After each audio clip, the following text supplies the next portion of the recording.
지난주 증시는 미중 무역 협상 낙관론에 올랐습니다. 한 주 동안 증시는 2%가량 상승했는데요. 이번 주엔 기업들의 실적 발표가 줄줄이 이어지면서 1분기 어닝 시즌이 시작될 가운데 3월 FOMC 의사록 발표도 증시의 향방을 좌우할 것으로 전망되고 있습니다. 노동부가 발표한 미국의 3월 고용 동향이 서프라이즈를 기록해 강한 고용 흐름을 나타냈습니다. 이로 인해 일부에선 금리 인하가 불필요하다고 진단했지만 트럼프 대통령은 지표 발표 이후에도 금리 인하를 재차 촉구했습니다. 국제유가는 1.6% 크게 올라 63달러를 돌파했습니다. 약 5개월 내 최고치인데요. 예상 외 강세를 보인 미국의 고용 지표가 수요 전망을 끌어올렸고 산유국인 리비아의 정정 불안도 공급 측면에서 유가 상승 요인으로 작용했습니다. 중국 정부가 중소기업 대출 확대 등을 위해 조만간 은행의 지준율 추가 인하에 나설 것이라고 중국 관영 매체가 전했습니다. 구체적 시기와 강도 등은 이번 달 줄줄이 발표될 각종 경제 수치에 따라서 결정될 것이라는 전망이 나옵니다. 시청자 여러분 안녕하십니까. 머니투데이 글로벌랩 오늘도 월요일 생방송으로 힘차게 시작합니다. 방송 보시고 궁금하신 점, 해외 이슈 관련해서 종목 관련해서 그리고 저희 라이징스타 종목 관련해서 궁금하신 점은 지금 아래 나오는 전화번호로 문자를 주시면요. 저희 베테랑 전문가들이 1시간 동안 그리고 24시간 동안 계속해서 답변을 드리고 있으니까요. 그 부분 참고하셔도 좋을 것 같습니다. 인터넷을 참고하셔도 좋을 것 같은데요. MTN 글로벌랩, 머니투데이 글로벌랩을 검색하셔서 다양하고 유익한 컨텐츠들을 많이 만나보시고요. 또 저희 홈페이지가 개설이 되어 있습니다. 여기 들어오셔서 전문가와 1:1 상담을 해보셔도 큰 도움이 될 것 같습니다. 자, 뉴욕 증시 지금 주말을 지나고 왔는데 마지막 거래 상황부터 좀 살펴보도록 하겠습니다. 지난 한 주 동안 뉴욕 증시는 미중 무역 협상 낙관론에 상승을 했습니다. 한 주간의 주간 흐름을 봤을 때 뉴욕 증시는 평균적으로 2%, 그리고 나스닥은 2.7%가량 크게 올랐는데요. 마지막 거래 같은 경우는 일단은 플러스권에서 거래를 마쳤습니다. 3월 신규 고용이 2월의 부진을 딛고 서프라이즈로 강세를 나타냈습니다. 이로 인해서 금리 인하는 불필요하다. 오히려 금리 인상 쪽으로 가야 된다라는 목소리에 무게가 실렸고요. 반대 의견으로는 금리 인상까지는 아니다. 고용지표 하나 가지고 금리 인상을 논하기는 좀 어렵다라는 두 의견이 팽팽히 맞섰습니다. 어쨌든 간에 경기 침체에 대한 공포는 한숨 좀 누그러졌다. 이렇게 봐도 좋을 것 같고요. 전체적으로 0.1%에서 0.4%, 0.6%까지도 오르는 모습이 보였습니다. 이번 주 같은 경우는 실적 발표가 이제 발표가 되고요. 또 3월 FOMC 의사록 발표도 나옵니다. 증시의 향방을 좌우할 것으로 결정되기 때문에 이번 한 주도 저희 머니투데이 글로벌랩과 함께 하시길 바라겠습니다. 자, 특징주 함께 살펴보도록 하겠습니다. 첫 번째로는 바이탈 테라피입니다. 15센트가량 51센트에서 거래를 마쳤는데요. 무려 145%가량 급등했습니다. 나스닥에 상장되어 있는 제약바이오 회사인데요. 급성 간 부전 치료를 위한 세포 기반의 치료법을 개발하는 바이오 제약사입니다. 상승 이유가 뚜렷하게 있었는데요. 특별 주주총회가 금요일에 있었습니다. 여기에 이뮨 AG라는 회사와 함께 사업 결합 승인이 떨어졌다라는 소식에 145% 급등했습니다. 자, 두 번째로는 밥콕 앤 윌콕스 엔터프라이즈입니다. 뉴욕 증시에 상장되어 있는데요. 화석과 재생에너지 발전과 환경 장비 회사입니다. 특히 특화된 부분이 있는데 내화 세라믹 그리고 산업용 보일러에 특화가 되어 있는 그런 회사입니다. 70% 가까이 급등했는데요. 상승 이유가 있었습니다. 1억 5천만 달러의 장기 대출 그리고 1,500만 달러의 인크리멘탈 퍼실리티 그러니까 채권 대출 이 방식으로 하는 신용 계약을 체결했다라는 소식에 70% 넘게 급등했고요. 세 번째로는 알타메사 리소스입니다. 26%가량 올랐는데요. 나스닥에 상장되어 있는 회사입니다. 미국 아나다코 분지 동쪽 지역의 셰일 오일 그리고 천연가스 개발 목적으로 하는 자원 개발사입니다. 현재 집단 소송에 걸려 있기 때문에 상승세가 이게 긍정적인 상승세냐, 즉 건강한 상승세는 좀 따져봐야 되는데 이런 옥석 가리기, 특히나 중소형주에 대한 옥석 가리기는 저희 글로벌랩과 함께 하심의 차별화 그리고 경쟁력 강화에 도움이 된다는 점 좀 참고를 해보셔야겠습니다. 자, 중동 지수로 넘어가 보겠습니다. 먼저 사우디 지수부터 좀 살펴볼 텐데요. 2017년 12월 이후에 최장 기간의 상승세, 9거래일 연속의 상승세를 보이고 있습니다. 하지만 마지막 거래일에 사우디 증시는 마지막 거래 0.5%가량 하락하면서 마감했는데요. 9,011포인트에 마감을 했습니다. 하지만 9,000선이 단기 고점이다. 계속해서 꾸준히 올라왔기 때문에 밸류에이션에 대한 부담이 있다라는 평가를 받으시면 좋을 것 같습니다. 자, 이스라엘 지수가 0.8%가량 올랐는데요. 뉴욕 증시의 상승세를 가장 많이 반영을 하고 우리나라 증시와도 산업 구조가 비슷해서 상승세를 보였다는 점 좀 참고를 해보시면 오늘 우리나라 증시에 가늠하는 데 도움이 되지 않을까 싶습니다. 뉴욕 증시의 상승세보다 조금 더 상승하면서 0.8% 플러스권에서 거래를 마쳤습니다. 자, MSCI 한국 지수 함께 살펴보도록 하겠습니다. 외국인과 우리나라 증시의 가교 역할을 하는 한국 관련 ETF입니다. MSCI 한국 지수는 0.2%가량 올라서 뉴욕 증시의 상승세보다는 조금 더디었는데요. 일단 두 지수 모두 삼성전자가 압도적인 비율을 차지하고 있기 때문에 삼성전자 어닝 쇼크에 반응하지 않을 수 없었을 겁니다. 하지만 플러스권에서 0.2%가량 플러스권에서 63달러 43센트에 거래를 마쳤습니다.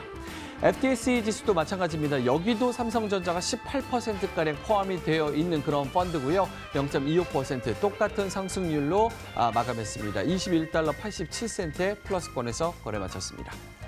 자, 푸콜레시오입니다. 고용지표가 서프라이즈 호조로 나타나면서 금리 인상 가능성이 높아졌습니다. 이로 인해서 금리 인상 가능성이 높아지면서 풋으로 몰리기는 했지만 하지만 그 정도는 아니다라는 분위기가 형성이 됐습니다. 즉 경기 둔화 우려가 나올 정도는 아니고 또 금리 인상을 할 정도는 아닌 골딜락스 수준의 아주 좋은 지표다라는 평가가 주를 이루면서 결국 콜이 우세한 장세로 마감했습니다. 7거래일 연속 콜이 우세한 장세로 0.82가량의 비율을 보이면서 콜이 우세한 장세로 마감했습니다. 자, 글로벌 시황 마감 상황 함께 살펴보도록 하겠습니다. 시황센터 바로 연결합니다.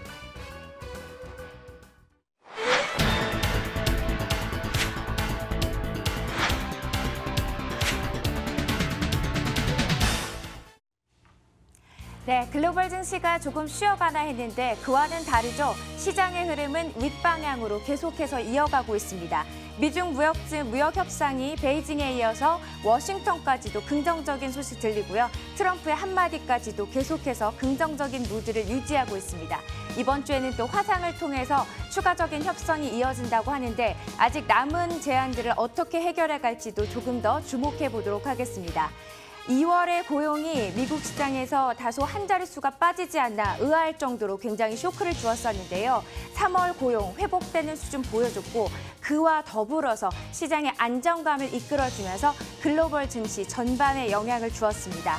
온통 시장의 호재는 모두 미국으로 쏠려 있는 듯한데요. 뉴욕 증시 마감부터 함께 살펴보도록 하겠습니다. 뉴욕으로 가시죠. 자, 미국은 일단 다우지수가 40포인트, 0.15% 상승률을 기록했습니다. S&P 500 지수가 0.46% 상승하면서 계속되는 상승세를 기록하고 있는 상태고요. 다우지수 역시도 3일 연속 긍정적인 흐름들 보여주고 있는 상태입니다.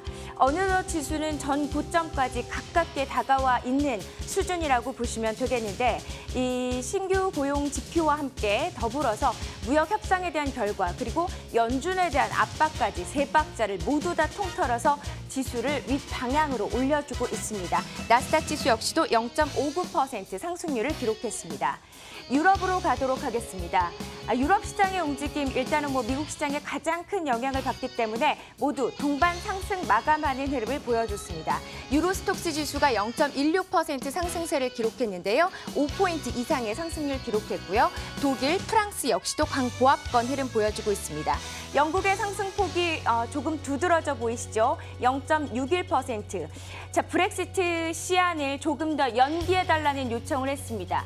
처음부터 브렉시트 원하지 않았던 결과는 아니었을까 하는 의구심이 드는데 최악의 상황인 노딜 브렉시트를 일단은 피해갈 수 있다는 전망에 따라서 영국 시장의 움직임 파운드와 강세를 이끌어가는 모습을 보여주고 있습니다.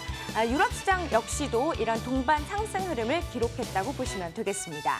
아시아 시장 함께 보시죠. 중화권 증시가 일단은 휴장을 했습니다. 아시아 증시 전반적으로 소폭의 상승률을 기록했는데 중화권이 중국과 홍콩, 대만을 중심으로 휴장인 가운데 상승률을 기록했습니다.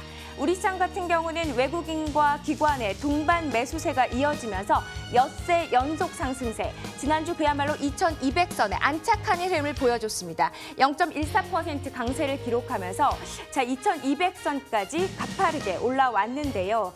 시장 흐름 조금 일찍 판 걸 아닐까 하는 투자자들의 후회가 오히려 잇따르고 있는 상태라고 보시면 되겠습니다. 일본도 역시 마찬가지입니다. 0.38% 강세를 기록하면서 사흘 연속 상승세, 니케이 225 지수도 21,807엔까지 쭉 올라와 있다고 보시면 되겠습니다. 신흥국 증시 함께 보시죠.